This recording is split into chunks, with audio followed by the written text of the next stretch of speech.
అనేదాన్ని ఒకసారి ఆలోచిస్తే హిందువులలో అనేక రకాలైనటువంటి విభేదాలు పరచుకుంటూ సమాజాన్ని విడదీయడానికి ప్రయత్నిస్తున్నటువంటి శక్తులకు అవకాశం ఇస్తున్నాం. అటువంటి వాటన్నిటికీ అడ్డుకట్ట వేసి మళ్ళా సమాజాన్ని ఏకతాటి మీదకు తీసుకురావడానికి ఆర్ఎస్ఎస్ నడుము కట్టింది. దాంట్లో ఇతరులను మనం విమర్శించడమే కాకుండా మనలో ఉన్నటువంటి సమస్యలను కూడా మనం పరిష్కరించుకునే దిశగా ఈ హిందూ సమ్మేళనాలు ఏర్పాటు చేయడం జరిగింది. దీంట్లో ప్రముఖంగా ఒక 5 అంశాలను తీసుకొని ఆర్ఎస్ఎస్ ముందుకు నడుస్తూ ఉంది. దాన్ని మేము పంచ పరివర్తన అని పిలుస్తున్నాం.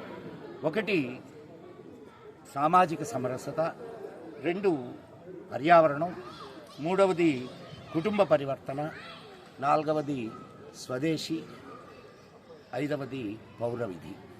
ఈ 5 అంశాలని తీసుకొని ఈ 5 అంశాల మీద ప్రజల్ని చైతన్యవంతుల్ని చేస్తూ హిందువుల్ని మరలా ఏకతాటి మీదకు తీసుకొని వచ్చేటటువంటి కార్యక్రమమే ఈ హిందూ సమ్మేళనం. అలాంటి కార్యక్రమాలు ఎక్కడెక్కడ చేయాలి? మొత్తం దేశం అంతా జరుగుతున్నాయి. ఇక్కడ ఒక్క చోటే కాకుండా మొత్తం దేశమంతా అనేక చోట్ల ఈ కార్యక్రమాలు జరుగుతున్నాయి.